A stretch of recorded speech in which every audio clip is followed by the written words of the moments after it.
ওয়াশিংটনের কোনো ফাঁকা হুমকি বা তাড়াহুড়োকে পাত্তাই দিচ্ছে না তেহরান।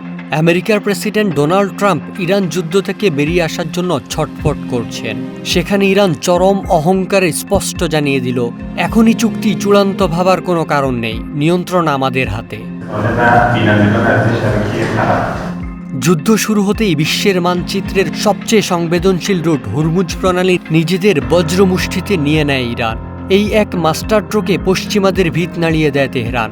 আজ বিশ্ব দেখল, ইরানের সাথে সমঝোতার আশাতেই বিশ্ববাজারে তেলের দাম কমে যায়, চাঙ্গা হয় এশিয়ার শেয়ার বাজার।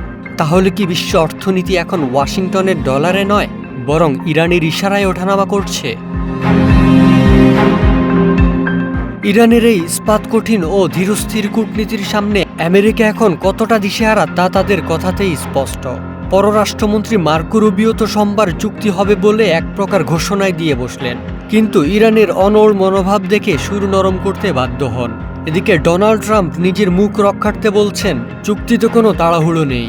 অথচ আমেরিকার মিডিয়াগুলোই ফাঁস করে দিয়েছেন নিষেধাজ্ঞা প্রত্যাহার আর জব্দ করা বিলিয়ন বিলিয়ন ডলার ফেরত দিতে ওয়াশিংটনকে বাধ্য করছে তেহরানের এই অনমনীয় নেতৃত্ব। ইরানের এই অভাবনীয় কূটনৈতিক বিজয়ে ট্রাম্পের নিজের দলেই আগুন ধরে গেছে। আমেরিকান সিনেটররা ক্ষোভে ও অপমানে ফেটে পড়ে বলছেন, ইরানকে 60 দিনের যুদ্ধবিরতি দেওয়া মানে অপারেশন এপিক ফিউরির সব অর্জনকে চিরতরে জলাঞ্জলি দেওয়া। লিন্ডসে গ্রাহামের মতো কট্টরপন্থীরা এখন ডুকরে কেঁদে প্রশ্ন করছেন, ইরানকে যদি এত সুবিধাই দিয়ে মাথা নোয়াতে হয়, তবে এই যুদ্ধ শুরু করার দৃশ্যতা কেন দেখিয়েছিল আমেরিকা?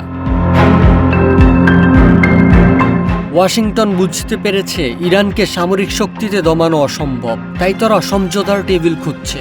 তবে তেহরান কি ওয়াশিংটনকে এত সহজে ছেড়ে দিবে, নাকি আমেরিকার সাম্রাজ্যবাদের কফিনে শেষ প্যারেকটি ঢুকে মধ্যপ্রাচ্যে নিজেদের চূড়ান্ত বিজয় ঘোষণা করবে ইরান?